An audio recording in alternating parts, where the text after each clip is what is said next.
নিয়মিত আয়োজন। হ্যালো চায়নাতে সবাইকে প্রিয় দর্শক শ্রোতা আপনারা সিএমজি বাংলা এবং সিএমজি আমরা সিএমজি বাংলা এবং রেডিও টুডে থেকে যে নিয়মিত আয়োজন করে থাকি হ্যালো চায়নাতে আপনাদের সবাইকে স্বাগত জানাচ্ছি। আমি রওজে জাবিদ ঐশী এবং আমাদের আজকের লাইভের বিষয়ে হয়তোবা আপনারা বেশ আগে থেকেই আমরা জানিয়েছি যে আমাদের আজকের লাইভের বিষয় কি। আমাদের লাইভের বিষয়টি বলার সাথে সাথে একটু জানাতে চাই যে আমার সাথে আপনারা আমাদের অতিথিদেরকে দেখতে পাচ্ছেন। আমাদের চীনা দুই সহকর্মী আছেন এবং বাংলাদেশ থেকে আছেন একজন এবং আরো একজন কিছুক্ষণের মধ্যে আমাদের সঙ্গে যোগ দিবেন। আমাদের আজকের লাইভের বিষয় চীনের ইউনান সফর এবং কফি থেকে পর্যটন, বাউশানের উন্নয়ন, বিদেশি গণমাধ্যম প্রতিনিধিদের কাছে কেমন। আপনারা হয়তোবা শুনে বুঝতে পারছেন যেটা আসলে কেমন হতে পারে। চীন এবং বাংলাদেশের যৌথ বিষয় নিয়ে আলোচনা হবে। তো দর্শক এবং শ্রোতা আপনাদেরকে আমাদের যে অতিথি আছেন তাদেরকে একটু পরিচয় করিয়ে দেই। আমাদের সাথে বেইজিং থেকে আছেন আমাদের সিএমজি বাংলার সহকর্মী লি ওয়ানলু শিশির। আমাদের স্টুডিওতে আপনাদেরকে স্বাগত জানাচ্ছি লাইভে। ধন্যবাদ। এবং সাথে আছেন ইয়াং চিচেন অনুপমা, তিনিও বেইজিং থেকে আছেন আমাদের সাথে। আপনাকেও স্বাগত। এবং বাংলাদেশের সিএমজি বাংলা ঢাকা অফিস থেকে আছেন Shahansha Rasel, senior producer CMG Bangla. আপনাদের তিনজনকেই আমাদের এই লাইভ আয়োজনে স্বাগত জানাচ্ছি, শুভেচ্ছা জানাচ্ছি। আপনাকেও ধন্যবাদ। জি, তো আমি দর্শক এবং শ্রোতাদের উদ্দেশ্যে একটু জানাতে চাই যে আমাদের আজকের এই লাইভটি বরাবরের মতোই রেডিও টুডের ফেসবুক পেজ থেকে সরাসরি সম্প্রচার হচ্ছে এবং পাশাপাশি CMG Bangla, CMG Dhaka studio, CRI Bangla এই পেজগুলোতেও সরাসরি আপনারা দেখতে পাবেন এবং রেডিও টুডেতে কিন্তু আমাদের এই লাইভটি আপনারা এখন শুনতে পাবেন, সেটি কিন্তু সরাসরি প্রচার হচ্ছে।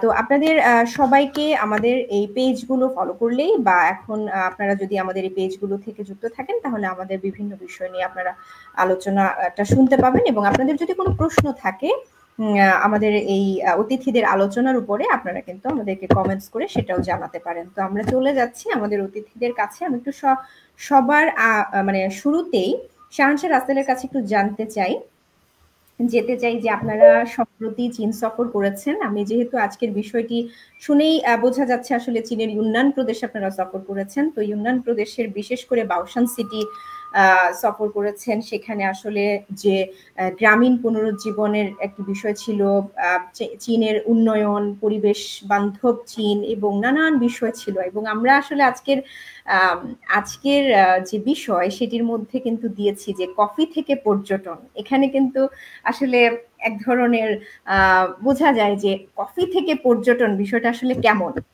তো আপনার কাছে কফি থেকে পর্যটনের ব্যাখ্যা জানার আগে আমি একটু মানে ওভারঅল সফরটা নিয়ে একটু জানতে চাচ্ছি। যেহেতু আপনারা চায়না মিডিয়া গ্রুপের আমন্ত্রণে গিয়েছিলেন, তিনটি দেশ মিলে আসলে আপনারা গণমাধ্যম কর্মীরা, বিদেশি গণমাধ্যম কর্মীরা আপনারা সফর করে এসেছেন। আসলে ওভারঅল কেমন ছিল চীন আপনাদের কাছে?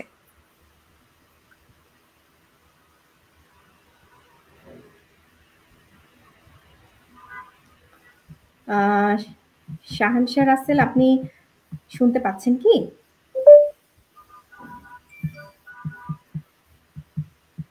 আচ্ছা, আমরা তাহলে যদি মনে হচ্ছে যে একটু যান্ত্রিক ত্রুটি হচ্ছে, আমি দুঃখিত। যান্ত্রিক ত্রুটির জন্য হয়তোবা আমরা এই মুহূর্তে শাহানশা রাসেলকে পাচ্ছি না, কিন্তু আশা করি নিশ্চয়ই উনি আবার খুব দ্রুত ফিরে আসবেন। আমি ততক্ষণে একটু ওয়ানলু শিশির আপনার কাছে, লি ওয়ানলু শিশির, আমি আপনার কাছে একটু যেতে চাই। আসলে আপনাদের এই সফর কেমন ছিল, এবারের সফর? আচ্ছা, এবার আসলে যে সিএমজি এর চায়না ওয়াক নামে একটি প্রোগ্রাম, তার একটি অংশ। কারণ এই প্রোগ্রাম তো সারা বছরের মতো চলে। মানে সিএমজির পক্ষ থেকে বিদেশের নানা সাংবাদিকদেরকে আমন্ত্রণ জানানো হয় এবং তাদেরকে নেওয়া হয়। আর এবার আমরা তো ইউনান প্রদেশের বাওশান শহরে সফর করেছি। বাংলাদেশের সাংবাদিক ছাড়া আমরা তো মিয়ানমার আর লাওস এই 2 দেশের সাংবাদিকের সঙ্গে ইউনানে মানে সফর করেছি। তবে আমাদের যে কার্যক্রম একটু ভিন্ন, মানে আমাদেরকে 3 টিমে ভাগা করা হয়েছে। আর আমি তো আমাদের বাংলাদেশের সাংবাদিকের সঙ্গে ছিলাম, যে বাওশান শহরের চাংনিং আর লংলিং এই 2টি জেলায় আমরা তো প্রথমে সফর করেছি। তারপর লাওস আর মিয়ানমার গ্রুপের সঙ্গে আমরা তো তৃতীয় স্থানে মানে থাংছং নামে একটি শহরে দেখা হয় সবাই মিলে। আর 2 দিনের মতো থাংছংয়ে আবার মানে ইন্টারভিউ নিয়েছি আর সফর করেছি। মোটামুটি আমরা তো 1 সপ্তাহের মতো বাওশান শহরে ছিলাম। আর এই সফর আমার খুব ভালো লাগে, কারণ তো আসলে বাওশান আমি প্রথমবারের মতো সফর করেছি। আর ওখানের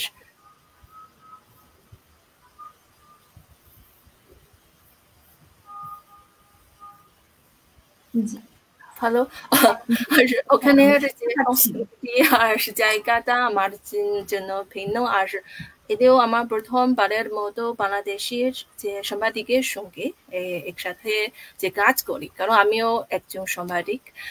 আগে তো বাংলাদেশের বন্ধুদের সঙ্গে মানে কয়েকবারের মতো চীনের বিভিন্ন স্থানে জায়গায় সফর করেছি। তবে ওরা তো হয়তো যে মানে যে রাজনৈতিক বা অন্য মানে ব্যবসায়ী, তো তাদের অন্য পেশাদারের মানুষ। এবার তো আমাদের সাংবাদিকের সঙ্গে একসাথে কাজ করেছি, আমার খুব ভালো লাগে। জি, শিশির আপনাকে অনেক ধন্যবাদ। আমরা দেখতে পাচ্ছি যে আমাদের এক সহকর্মী রাসেল আহমেদ আমাদের সাথে যুক্ত হয়েছেন। তো আপনাকে স্বাগত জানাচ্ছি। রাসেল আহমেদ সিএমজি বাংলাতে আছেন ভিডিও জার্নালিস্ট হিসেবে। আমাদের লাইভে আপনাকে স্বাগত। আপনি আনমিউট করে একটু কথা বলতে হবে। হ্যাঁ,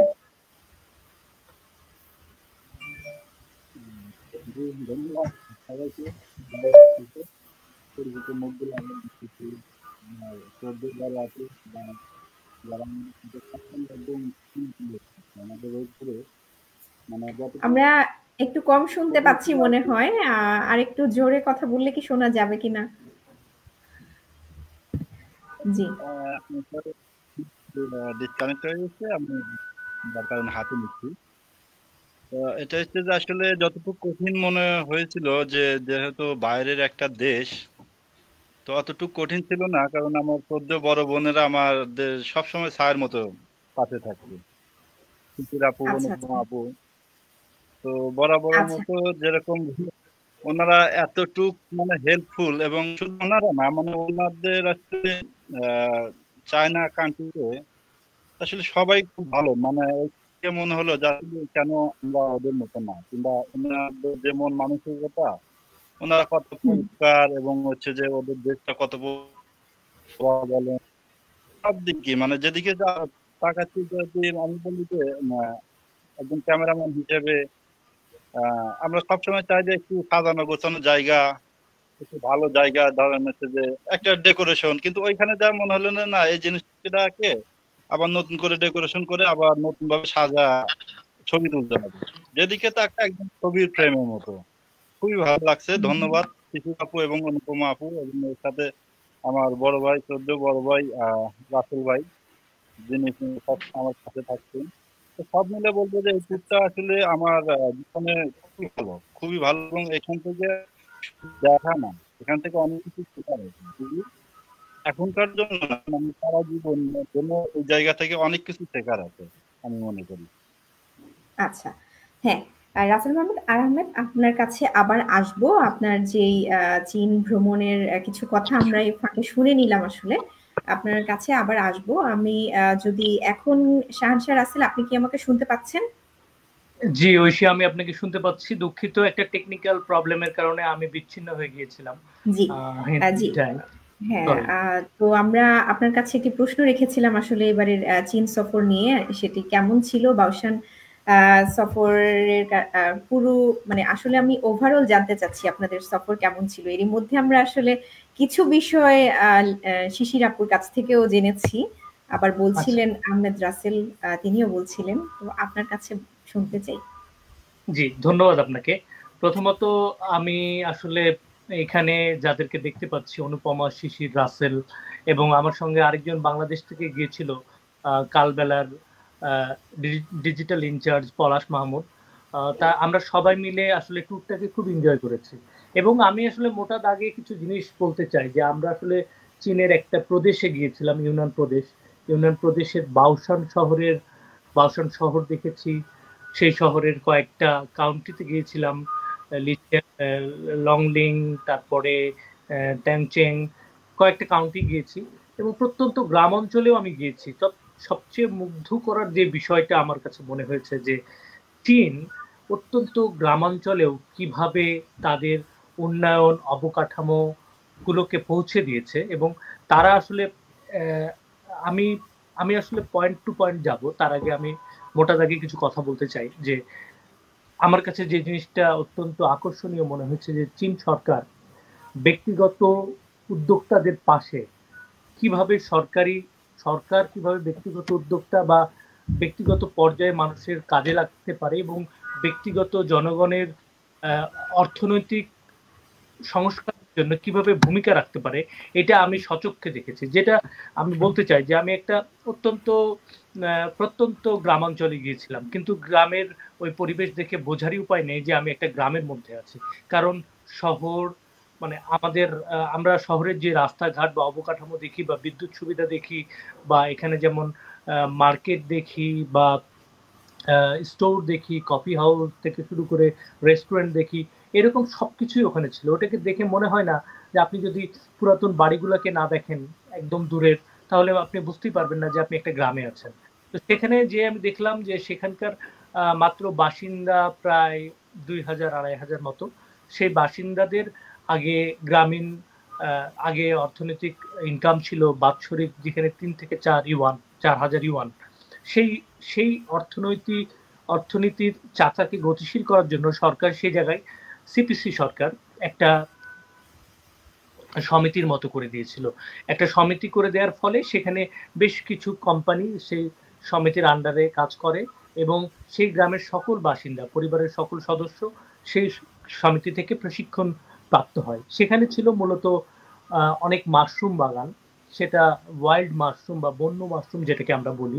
সাধারণত বহির্বিশ্বে বা বিভিন্ন জায়গায় বন্য মাশরুম রপ্তানি হয় না, কারণ বন্য মাশরুমের মধ্যে অনেক মাশরুম থাকে যেটা আসলে মানুষের শরীরের জন্য মারাত্মক ক্ষতিকর।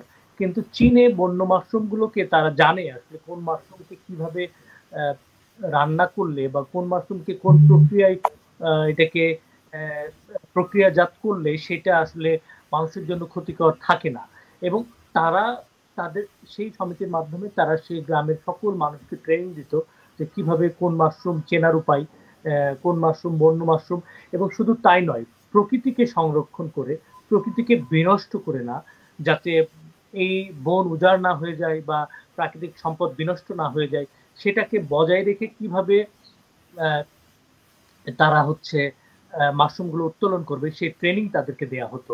এবং আমার কাছে যেটা ভালো লেগেছে যে একটা সমিতি, জাস্ট আপনি যদি চিন্তা করেন যে একটা সার্কেল, এই সার্কেলের একটা বৃত্তের মধ্যে জাস্ট কয়েকটা বাহুকে কেন্দ্র করে এই বৃত্ত হচ্ছে এটার চালক। কোম্পানি হচ্ছে কোম্পানি একটা সাইট এবং কৃষক বা খামারি যারা তারা একটা সাইট। তারা মাশরুম উত্তোলন করে সেটা কোম্পানিকে দেয়। সেই কোম্পানিটা ওই সমবায়ের আন্ডারেই কোম্পানি সেই কৃষকের কাছ থেকে মাশরুমটা কিনে নেয়। তারা যখন কিনে বাজার যে দাম তার চেয়ে একটু বেশি দামি দেয় কৃষকদেরকে, যাতে তাদের অর্থনৈতিক স্বাচ্ছন্দ্য বোধ তৈরি হয় এবং তারা একটু ভালো থাকতে পারে, ভালো খেতে পারে। এবং কোম্পানি তাদের কাছ থেকে কিনে নেওয়ার পর কোম্পানি তাদেরকে চুক্তিভিত্তিক এমপ্লয়ার হিসেবে নিয়োগ দেয়। তারা সেই মাশরুমকে প্রক্রিয়াজাত করা হয়, তারপরে এটাকে তারা এই মাশরুম থেকে বিভিন্ন প্রায় 20টার মতো পণ্য উৎপাদন করে, আরো বেশি।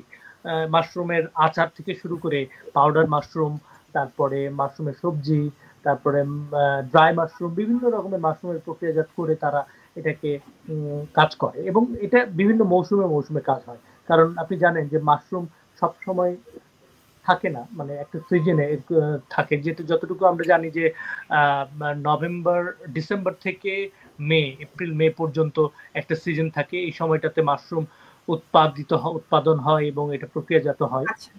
জি,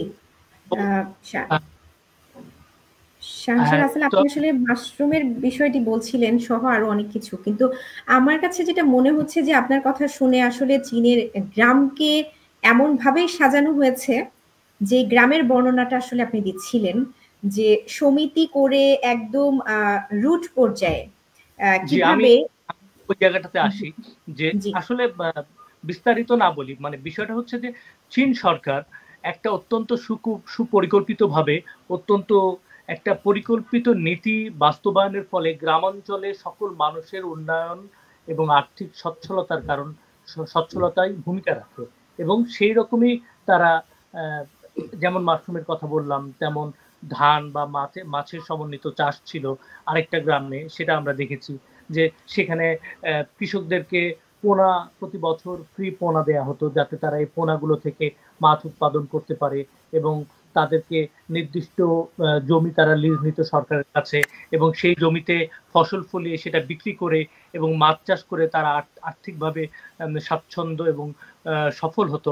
এরকম বিভিন্ন রকম আসলে সরকার অত্যন্ত গ্রামীণ অর্থনীতিকে পুনরুজ্জীবিত করার জন্য একদম ছোট ছোট বিষয়গুলোকে পুঙ্খানুপুঙ্খভাবে বিবেচনা করে প্রত্যেকটা মানুষের স্বাচ্ছন্দ্যের জন্য তারা ভূমিকা রাখে। সেই কথাটাই আমি বলছিলাম যে এই জিনিসটা আমাদের সকলের শেখার আছে, বিশেষ করে আমরা যারা উন্নয়নশীল বা তৃতীয় বিশ্বের উন্নয়নশীল দেশে বাস করছি, আমরাও কিভাবে আমাদের গ্রামাঞ্চলকে এইভাবে পরিকল্পিত গ্রামায়ন, আসলে নগরায়ন না, গ্রামায়নের মাধ্যমে আমরা ভূমিকা রাখতে পারি, সেটা চীনের কাছ থেকে শেখার আছে। জি, শাহনশাহ রাসেল, আপনাকে অনেক ধন্যবাদ। আপনি বেশ গুরুত্বপূর্ণ কিছু বিষয়ের কথা বলেছেন। গ্রামীণ উন্নয়নের বিষয়টি নিয়ে আমি ওয়ানলু শিশির আপনার কাছে আসব। গ্রামীণ উন্নয়ন নিয়ে বিশেষ কি আসলে পরিকল্পনা চীন সরকারের আছে, বা তারা আসলে কিভাবে এত উন্নত, আমি সেই প্রশ্ন নিয়ে আপনার কাছে আসব। কিন্তু তার আগে আমি একটু অনুপমার কাছে যেতে চাই, কারণ অনেকক্ষণ ধরে অপেক্ষা করছেন অনুপমা, এখন পর্যন্ত কোনো কথা আমরা শুনিনি। তো আমরা এই সুন্দর বাংলায় এত সুন্দর করে গুছিয়ে কথা বলা, কিছু কথা তো আমাদের দর্শকদেরও শোনাতে হয়। তো এইবারের সফরে আসলে কি ধরনের মজার অভিজ্ঞতা হয়েছে, আমি অনুপমার কাছে প্রথমে একটু শুনতে চাই। এই সফরে আমার তো বেশিরভাগ সময় ইউনান প্রদেশের বর্ষা শহরের গ্রাম অঞ্চলে কাটিয়েছি, এবং চা বাগান, কফি দোকান, এবং বিশেষ করে একটি আমরা ভিডিওতে দেখেছি যে থাও মাছের সহ চাষের একটি মডেল সম্পর্কে জেনেছি। এগুলো অভিজ্ঞতার মধ্যে আমার মনে হয় সবচেয়ে মজার একটি হচ্ছে কয়েকটি গ্রামীণ কফি দোকানের কথা। আমরা জানি যে ইউনান প্রদেশের পরিবেশ ও আবহাওয়া কফি চাষের জন্য উপযোগী এবং প্রাকৃতিক দৃশ্য আকর্ষণীয়, এবং কিছু কফি দোকানের ঠিক এইগুলো পাহাড়গুলোর মধ্যে অবস্থিত, যেখানে আমরা চা বাগান বা ধান ক্ষেতের সুন্দর দৃশ্য দেখতে পারলাম।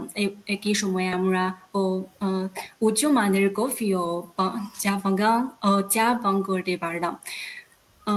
আরেকটি ব্যাপার হচ্ছে যে কফি দোকানগুলোর মালিক আমরা জানি যে সবাই স্থানীয় তরুণীরা। শহরে তারা চাকরি পেলেও তারা জন্মস্থানে ফিরে নিজের উদ্যোগ নেওয়ার যে সিদ্ধান্ত নিয়েছেন, এবং আমার মনে হয় যে তারা শুধু নিজেদের আয় বাড়ানোর জন্য নয়, বরং তারা নিজের জন্মস্থান গ্রামাঞ্চলে উন্নয়ন ও পুনরুজ্জীবনে অবদান রাখতে চান। আচ্ছা, এটা আমরা আপনার কাছে আরো বিস্তারিত জানতে চাই। যে একটি বিষয়ের কথা বললেন যে একটি বিশেষ পরিকল্পনা চীন সরকার নিয়েছে, যা কিনা যে শহরে পড়াশোনা করলেও তরুণ প্রজন্ম তারা আবার তাদের শেকড়ের টানে ফিরে যায় এবং সেখানে তারা ভালো কিছু করার চেষ্টা করে। যদি তারা শহরে পড়াশোনা বা চাকরিও করে, কিন্তু তারা গ্রামে কিছু করার চেষ্টা করে, বা অনেকেই গ্রামে যেন ফিরে যায় এবং তাদেরকে শহরের পূর্ণ যে সুযোগ সুবিধা সেটিও কিন্তু দেয়া হয়ে থাকে। এই বিষয়টি নিয়ে যদি আমি আরেকটু জানতে চাই।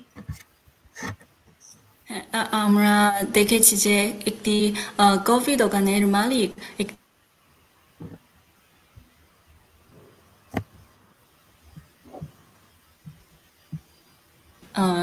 তার মধ্যে একজন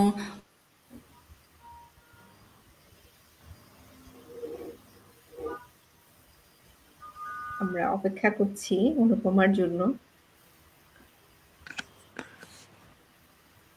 আচ্ছা, একটু যান্ত্রিক ত্রুটি হচ্ছে, আমরা হয়তো পরে আবার অনুপমার কাছে ফিরে আসব। তো তার আগে আমি যেটা বলছিলাম, আমরা শিশির আপুর কাছে যাব এবং গ্রামীণ উন্নয়ন নিয়ে আসলে বিস্তারিত একটু শুনবো, কারণ গ্রাম উন্নয়নের কথা আমরা এর আগে যখন শুনছিলাম, ইউন্নান ছাড়াও আসলে চীনের অসংখ্য গ্রাম আছে যেখানে আসলে এর থেকেও হয়তো অনেক বেশি উন্নয়নের ছোঁয়া লেগেছে। তো একদম গ্রাম গেলে বিদেশিরা, বিশেষ করে বাংলাদেশ বা অন্যান্য এই যে সাউথ এশিয়ান কান্ট্রিগুলোর মানুষ হয়তো ওই ধরনের গ্রামগুলো ভিজিট করলে মনে হবে যে আচ্ছা, এটা কি গ্রাম, কিভাবে সম্ভব, মানে এত সুযোগ সুবিধা বা এত উন্নত হতে পারে গ্রাম, এটা কিন্তু খুব স্বাভাবিক মনের একটা প্রশ্ন। তো আমাদের জানার ইচ্ছা যে আসলে এই যে এত সুন্দর গ্রামে পরিণত করা, এটা আসলে কিভাবে সম্ভব হয়েছে, কি ধরনের পরিকল্পনা ছিল এবং আসলে ভবিষ্যতে কি ধরনের পরিকল্পনা আছে, এই বিষয়ে একটু জানতে চাই। আচ্ছা, আপনাকে ধন্যবাদ। আর এবার যদি গ্রাম উন্নয়নের কথা বলি, তো চীনের গ্রামগুলো দেখলে অনেক বিদেশির মনে হয় না যে এগুলো গ্রাম, কারণ চীনের গ্রামীণ উন্নয়ন শুধু রাস্তা বা ঘর বানানোর মধ্যে সীমাবদ্ধ নয়, বরং এটি একটি পূর্ণাঙ্গ আর দীর্ঘমেয়াদী পরিকল্পনা যা কয়েকটি পর্যায়ে বাস্তবায়িত হয়। তো চীনের গ্রাম উন্নয়নকে মানে তিনটি মূল যে লক্ষ্য দিয়ে এগিয়ে নেওয়া হয়, যে প্রথমত যে গ্রামকে বাসযোগ্য করা, মানে অর্থাৎ যে পরিষ্কার পরিচ্ছন্ন পরিবেশ, পানি ও বিদ্যুৎ সরবরাহ, আর ভালো রাস্তা, স্বাস্থ্য সেবা, স্কুল, ইন্টারনেট, এইসব মৌলিক যে সুবিধা নিশ্চিত করা। আর দ্বিতীয়ত হচ্ছে যে গ্রামের মানুষের আয়ের উৎস বৃদ্ধি করা। আমাদের রাসেল ভাইয়া তো আগে তো বলেছেন, ধরেন যে মাশরুম সমবায়ের কথা। আসলে যে প্রতিটি অঞ্চলের নিজস্ব বৈশিষ্ট্যের উপর ভিত্তি করে শিল্প গড়ে তোলা, যেমন কোথাও চা উৎপাদন, কোথাও যে গ্রামীণ পর্যটন, কোথাও যে ফল বা ফুল চাষের কাজ। একটা গ্রাম যে কোন পণ্য বা কোন সেবার উপর দাঁড়াবে সেটা তো সরকার আগে গবেষণা করে ঠিক করে দেয়। মানে এই গ্রামের বৈশিষ্ট্য বা তার প্রাকৃতিক পরিবেশ অনুযায়ী এই গ্রামের উন্নয়নের উপযোগী এমন একটি পরিকল্পনা উদ্ভাবন করে সরকার পক্ষ থেকে। আর তৃতীয়ত তো ভালো প্রশাসন ও আধুনিক ব্যবস্থাপনা, মানে উন্নয়নের যে গ্রামের উন্নয়ন শুধু যে অবকাঠামোতে সীমাবদ্ধ না থাকে, সেজন্য যে স্থানীয় যে নেতৃবৃন্দকে প্রশিক্ষণ দেওয়া হয়, আর পাশাপাশি তো গ্রাম বাসিন্দাদেরকে যে প্রশিক্ষণ দেওয়া হয়, আর ডিজিট যে ব্যবস্থাপনা আনা হয় এবং পুরো উন্নয়ন পরিকল্পনা পর্যবেক্ষণের জন্য একটি সিস্টেম থাকে। মানে মোটা কথা হচ্ছে যে চীনে চলছে যে গ্রাম পুনরুদ্ধারের এমন একটি প্রোগ্রাম। মানে আমরা তো ইতোমধ্যেই দারিদ্র মুক্ত হয়েছে, মানে আর গ্রামের মানুষ আর দরিদ্র নয়, তবে তাদের জন্য যে পরবর্তী যে লক্ষ্য হচ্ছে তাদের সুন্দর একটি গ্রামে সমৃদ্ধ একটি জীবন যাপন করা। আর এই উদ্দেশ্য বাস্তবায়নে এখন যে সরকার সহ যে নানা পক্ষ একসাথে আমরা প্রচেষ্টা করছি। আর এবারের যে সফরের মাধ্যমে আমরাও যে বাংলাদেশ, লাওস, মিয়ানমার বা তাদের মাধ্যমে আরো বিদেশের বন্ধুদেরকে দেখাতে চাই যে চীনের যে গ্রাম পুনরুদ্ধারের যে প্রক্রিয়া আর আমাদের কাজ কেমন চলছে।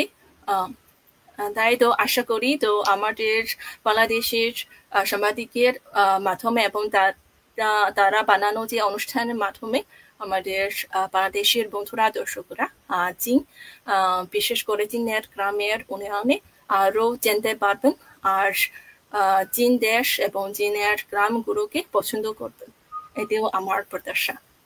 জি, শিশির, আপনাকে অনেক ধন্যবাদ। আপনি বেশ কিছু সুন্দর বিষয় বলেছেন, যেমন পরিকল্পনার কথা আপনি বলছিলেন যে চীন সরকার এমনভাবে পরিকল্পনা করে প্রত্যেকটি গ্রামের কিছু নিজস্ব বৈশিষ্ট্য আছে এবং সেই বৈশিষ্ট্যটাকে ঠিক রেখে ঠিক সেইভাবে পরিকল্পনাটাকে সাজানো হয়।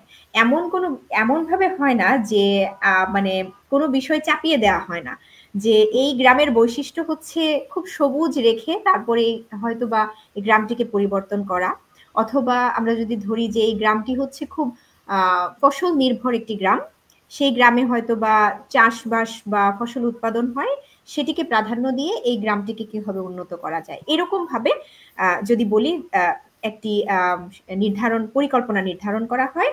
এবং আরেকটি বিষয় বললেন যে স্থানীয় বাসিন্দা সহ স্থানীয় যে নেতাকর্মী আছেন বা দলীয় নেতাকর্মী আছেন বা স্থানীয় প্রশাসন সহ আসলে সম্মিলিত প্রশিক্ষণ এবং সম্মিলিতভাবে এগিয়ে যাওয়ার একটি ব্যাপার বলছিলেন, যে সবাই একসঙ্গে কিভাবে কাজ করা যায় এবং সেই উন্নয়নটির পথে সবাই একসঙ্গে কিভাবে হাত মেলানো যায় সেটি নিয়ে বলছিলেন। অনেক ধন্যবাদ। আমি একটু আসতে চাই শাহানশাহ রাসেল ভাই, আপনার কাছে আমি আসবো, কিন্তু তার আগে আমি যাব রাসেল আহমেদের কাছে। কিন্তু শাহানশাহ রাসেল ভাইকে আমি একটু বলে রাখতে চাই যে এই চীন সফরে আপনার কাছে খুব মোটা দাগে যদি বলি 5টি বিষয়ের কথা উল্লেখ করতে, তাহলে কোন 5টি বিষয় আপনি আমার দর্শক এবং শ্রোতাদেরকে জানাবেন বা বলবেন, শেয়ার করবেন? আপনার কাছে সেই প্রশ্নটি রাখতে চাই। এখন আমি যাচ্ছি একটু রাসেল আহমেদের কাছে। রাসেল আহমেদ, আপনি আমাকে শুনতে পাচ্ছেন? আচ্ছা, আপনার কাছে আমার প্রশ্ন হচ্ছে যে আপনি যেহেতু ভিডিও জার্নালিস্ট, তো সবসময় আপনি আসলে ক্যামেরার চোখে যে কোনো জিনিস দেখতে পছন্দ করেন। তো ওই যে আপনি গিয়েছেন বিভিন্ন জায়গায়, আমরা একটু আগে আমরা বেশ কিছু ভিডিও ফুটেজও দেখছিলাম আপনাদের ওই যে সফরের গ্রাম সহ কিছু পুরনো ঐতিহ্যের বাড়িঘরও আমরা দেখতে পাচ্ছিলাম ওই গ্রামে। যে কোনো কিছু পরিবর্তন নাই, কিন্তু পর্যটকরা যায় সেখানে, যে এখানে দেখার অনেক কিছু আছে, অক্ষত রাখা হয়েছে, সংরক্ষণ করা হয়েছে পুরনো অনেক কিছু। তো আসলে ওভারঅল আপনার কাছে ক্যামেরার চোখে চীন ভ্রমণ কেমন ছিল এবং কোন কোন বিষয় আপনাকে খুব আকর্ষণ করেছে, খুব আকৃষ্ট করেছে আপনাকে?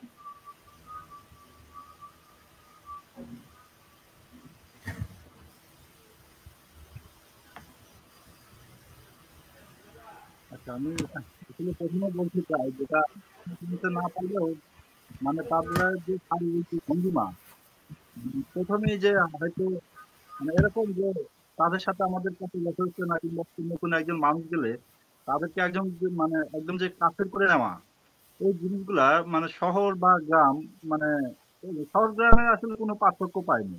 যেরকম শহর থেকে গ্রামে যেরকম হচ্ছে সুষ্ঠু বন্টন এবং সরকারের দীর্ঘমেয়াদী পরিকল্পনা, তো এটাতে আসলে মানে বোঝা যায় না যে এটা শহর কিংবা এটা গ্রাম।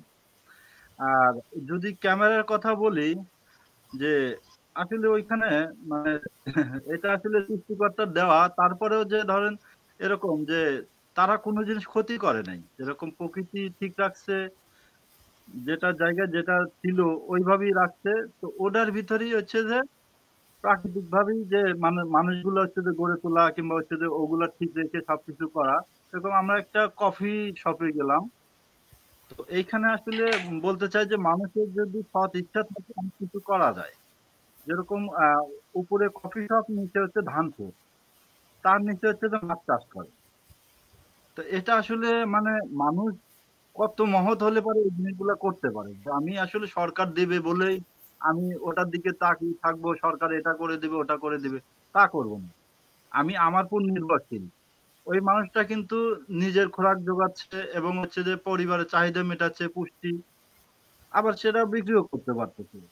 এই যে একটা সুষ্ঠু একটা পরিকল্পনা কিংবা হচ্ছে তার উপর নির্ভরশীল না হওয়া, তো সব মিলে বলবো যে আসলে জায়গাটা ধরেন আমার কাছে মানে খুবই ভালো লাগছে। চীন আসলে ওইখানে অনেক কিছু শেখার আছে, অনেক কিছু বোঝার আছে। একজন মানে গ্রাম বা শহর যেই হোক, ওর থেকে অনেক কিছু আমাদের মানে বোঝার আছে যে ওই মানুষটা এইভাবে চলতে হয়, এইভাবে মানে ওদের মন মানসিকতা এরকম আসলে।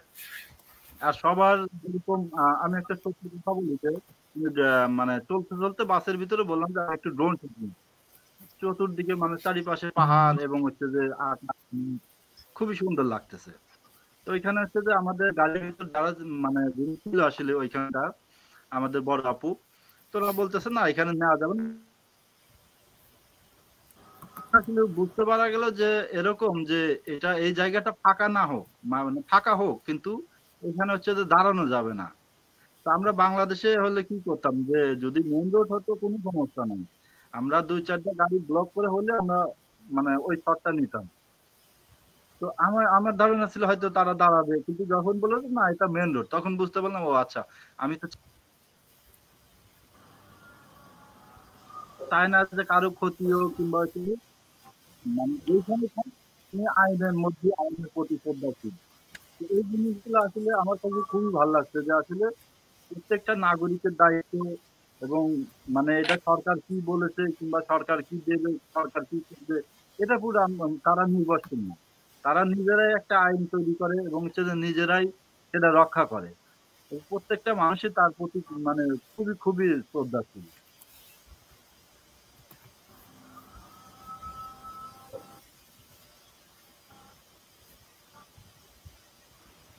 জি, রাসেল আহমেদ, আপনাকে অনেক ধন্যবাদ। এবার আমি একটু শাহানশাহ রাসেলের কাছে যেতে চাই, যে আপনার কাছে আমি আসলে প্রশ্ন রেখেছিলাম কোন 5টি বিষয় আপনাকে খুব আপনি কোন 5টি বিষয়ের কথা বলবেন এবারের সফর থেকে?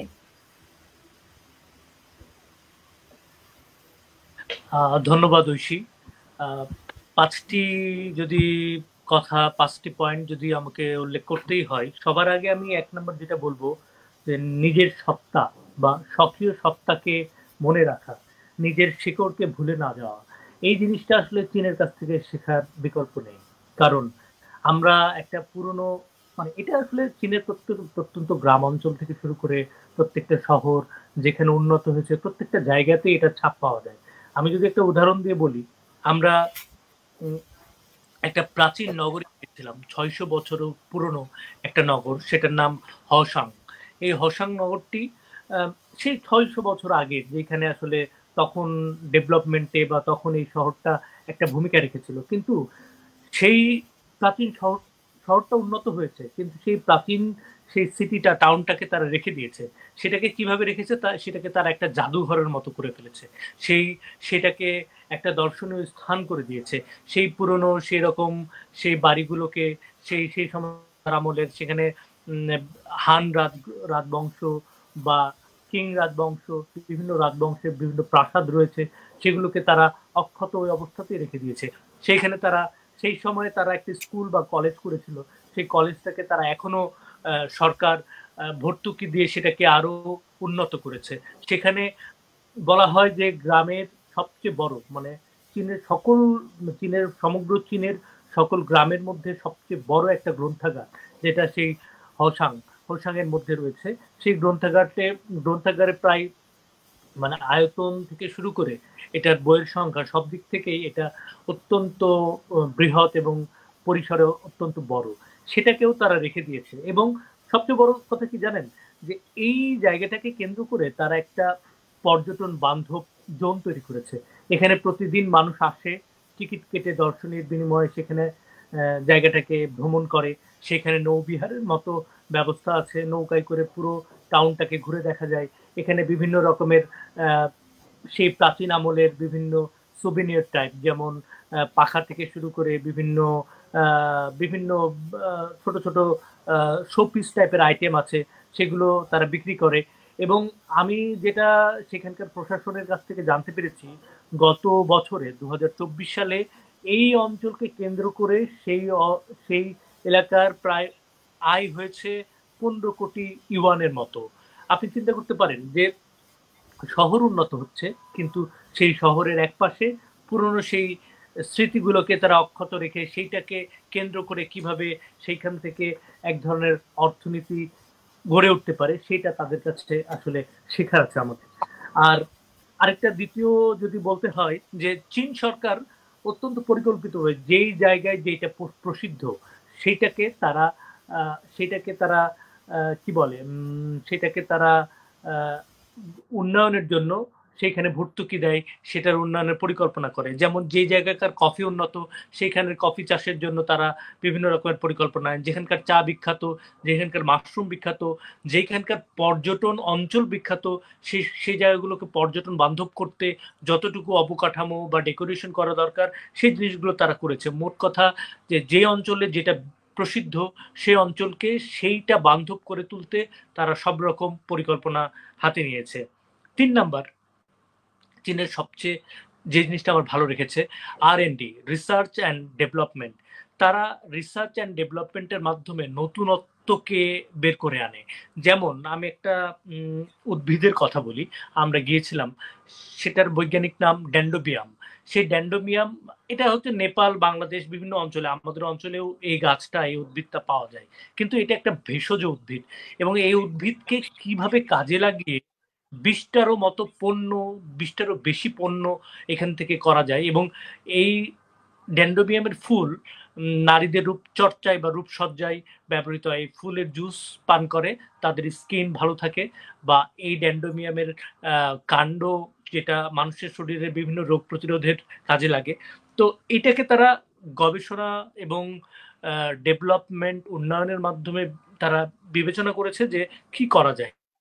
তারা বিভিন্নভাবে এটার মার্কেটিং করে তারা ই-কমার্স বা অফ কমার্স অর্থাৎ অনলাইন বা অফলাইনের মাধ্যমে তারা কিভাবে এই ড্যান্ডোবিয়াম থেকে মানুষ উপকার পায় সেই গবেষণা করে সেটাকে তারা বাজারজাত করে বিভিন্ন রকমের পণ্য উৎপাদন করেছে এবং সেটা অত্যন্ত জনপ্রিয় চীনের বাজারে।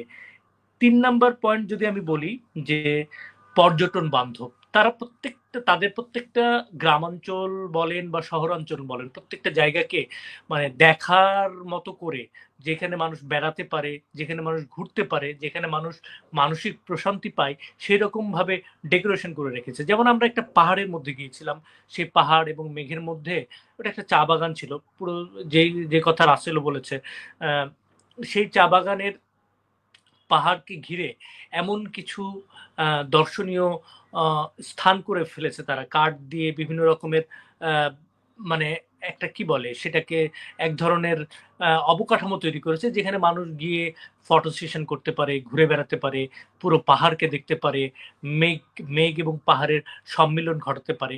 এইরকম ভাবে তারা প্রত্যেকটা জায়গাকেই, এটা একটা গ্রাম অঞ্চলের কথা বলছিলাম আমি, শহরের কথা তো আর নাই বলি, বা সেখানে আমরা লংচিং একটা ব্রিজ দেখেছি, যে ব্রিজটা চীনের বড় বড় মেগা প্রজেক্টের মধ্যে একটা।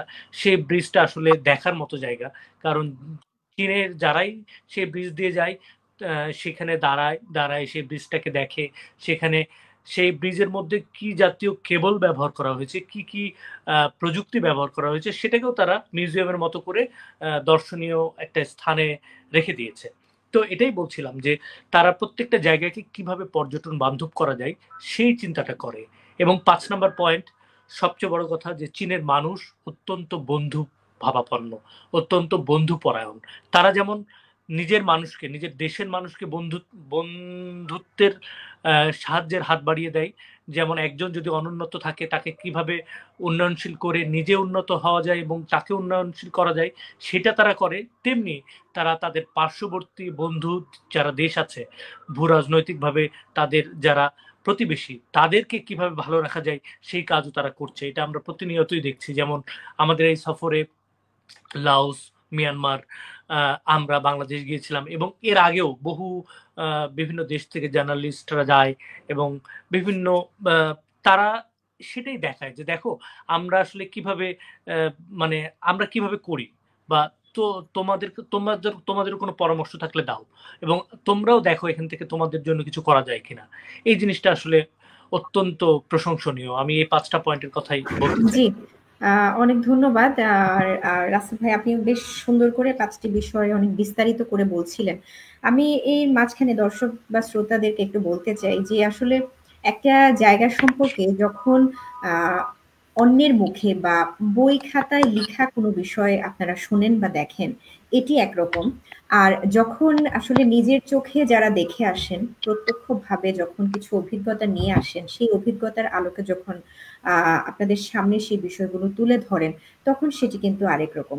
তো আমাদের এই যে এই ধরনের লাইভ আয়োজন, আপনারা জানেন যে আমরা প্রতি মাসে আসলে চায়না মিডিয়া গ্রুপ এবং রেডিও টুডে যৌথভাবে হ্যালো চায়না নামের একটি লাইভের আয়োজন করে থাকি, এবং সেই লাইভের মাধ্যমে চীনের সমসাময়িক, চীন বাংলাদেশের সমসাময়িক নানান বিষয় সহ এইরকম সফর সংক্রান্ত বা হচ্ছে যারা আসলে চীন বিভিন্ন ডেলিগেশন আসলে অনেকেই চীন যায়, এবং সেই ডেলিগেশন থেকে আমরা কিছু প্রতিনিধিদেরকে বাছাই করে লাইভে অংশ নেয় তারা, এবং আমরা আপনাদের সামনে এই কথাগুলো তুলে ধরার চেষ্টা করি যে আপনারা হয়তোবা নিজে তখন সরাসরি শুনতে পান তাদের অভিজ্ঞতাগুলো, তাদের মতামতগুলো, বা তাদের দৃষ্টিভঙ্গিতে আসলে চীন কেমন, বা তারা সরাসরি কেমন দেখে এসেছেন, যেমনটি তারা দেখেন হয়তো তাদের মতো করে ঠিক সেভাবেই ব্যাখ্যা করেন।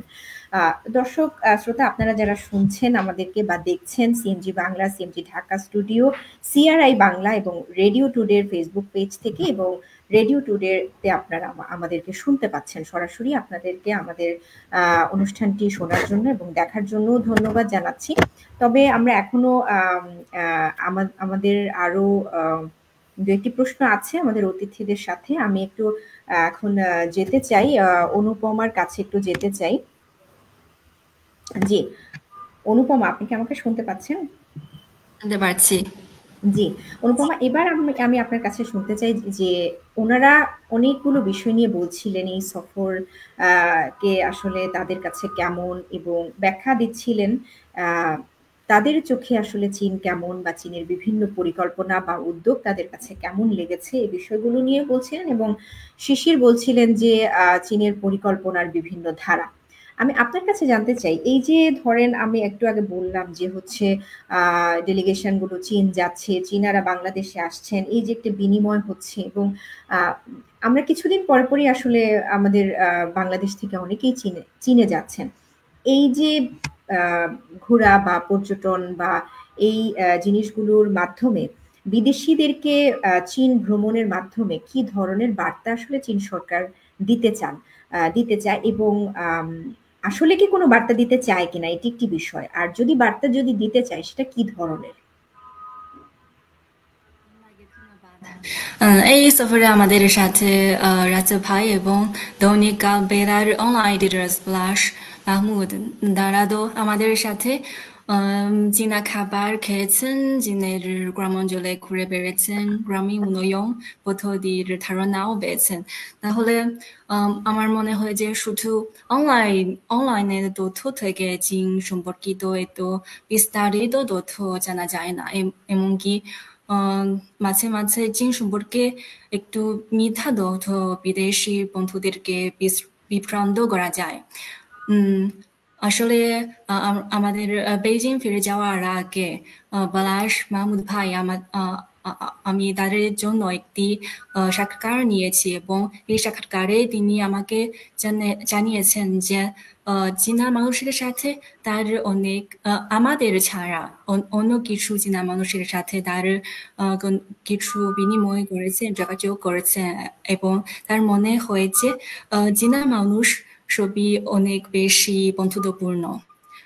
আমার মনে হয় যে দুই দেশের বিনিময়ের ভিত্তি নিহিত রয়েছে জনগণের মধ্যে, এবং কেবল তার বিদেশিদের নিজের চোখ থেকে দেখলে এবং চীনা মানুষের সাথে যোগাযোগ করেই বিদেশি বন্ধুরা চীনা জনগণের আমাদের বন্ধুত্বপূর্ণতা অনুভব করতে পারেন, এবং চীন আসল চীন কেমন দেখতে তারা দেখতে পারেন।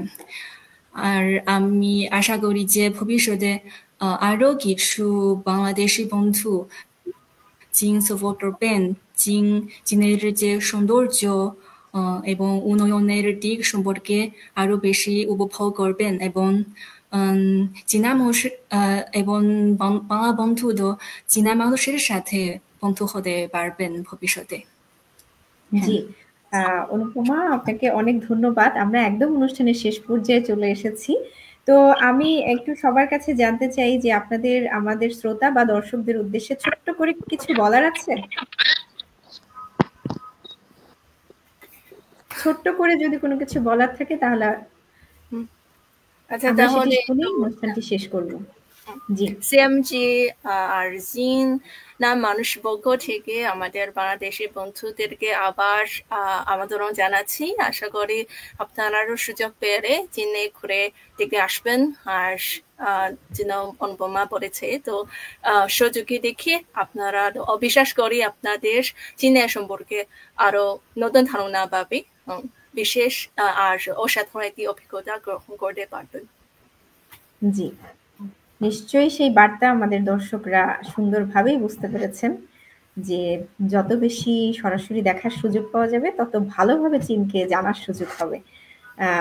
শাহনশাহ রাসেল বা রাসেল আহমেদ, আপনারা কিছু বলতে চান? আমি যেটা বলতে চাই যে সবার আগে চীনের বন্ধুদের, চীনের মানুষদের, কারণ এই সফরে আমাদের বেজিং সহকর্মী ছাড়াও বাউশানের বিভিন্ন প্রদেশের বিভিন্ন সরকারি কর্মকর্তাদের সঙ্গে আমাদের পরিচয় হয়েছিল এবং এক কথায় যে তারা আমাদেরকে মানে পারলে মাথায় তুলে রাখে এইরকম ভাবে আমাদেরকে কদর করেছে এবং আমি সত্যি তাদের কাছে কৃতজ্ঞ এবং তাদেরকেও আমি বারবার আমন্ত্রণ জানিয়েছি, আপনারাও বাংলাদেশে আসেন, আপনাদেরও বাংলাদেশে আমন্ত্রণ থাকলো। এবং আমি বলবো যে যারা চীনে গেছেন বা চীনের বিভিন্ন জায়গাগুলোকে ডিসকভার করেন নাই তাদের দেখা উচিত চীনের উন্নয়ন, প্রকৃতি এবং চীন নিজের শিকড়কে কিভাবে সযত্নে আগলে রেখে নিজের উন্নয়নকে বা উন্নত বিশ্বের দিকে ধাবিত হচ্ছে আরো, সেইটাকে দেখা উচিত আমাদের। এটা আসলে এর বিকল্প কিছু নেই আসলে। এবং আমাদের হযরত মুহাম্মদ সাল্লাল্লাহু আলাইহি ওয়াসাল্লাম, আমরা যেহেতু ইসলাম ধর্মে বিলং করি, সেখানে আমাদের নবীজি বলেছেন যে তোমার শিক্ষা গ্রহণের জন্য তুমি শুধু চীন দেশেও যাও, এত দেশ থাকতে কেন চীনের উদাহরণের কথাই এসেছে, কারণ চীনের মানুষের কাছ থেকে অনেক কিছু শেখার আছে। চীনের লাইফস্টাইল, তাদের খাদ্যাভ্যাস, তাদের জীবন আচরণ, এগুলো আসলে মানে আমাদের বাঙালিদের থেকে একটু ডিফারেন্ট এবং আমি অনেক কিছু শিখেছি তাদের কাছ থেকে এবং আমিও বলবো যে আসলে শেখার জন্য চীনে যাওয়া উচিত। ধন্যবাদ। জি, শাহনশাহ রাসেল, রাসেল আহমেদ, লিওয়ানলু শিশির এবং ওয়াং চিচেন অনুপমা, আপনাদের সবাইকে অসংখ্য ধন্যবাদ আমাদেরকে সময় দেওয়ার জন্য, সুন্দর সুন্দর বিষয় নিয়ে কথা বলার জন্য, আলোচনার জন্য। আমার দর্শক শ্রোতা, আপনাদের সবাইকে অনেক অনেক ধন্যবাদ জানাচ্ছি হ্যালো চায়না অনুষ্ঠান থেকে। আপনাদের সাথে ছিলাম এতক্ষণ আমি রওজিয়া জাবিদ ঐশী। আজকে এ পর্যন্তই। নিশ্চয়ই পরবর্তীতে নতুন মাসে নতুন কোনো বিষয় নিয়ে নতুন অতিথিদের সাথে আবার দেখা হবে ইনশাল্লাহ। সে পর্যন্ত আপনারাও ভালো থাকুন, আর যে যেখানে আছেন সুস্থ থাকুন, ভালো থাকার চেষ্টা করুন। সবার জন্য শুভেচ্ছা, শুভকামনা। আল্লাহ হাফেজ।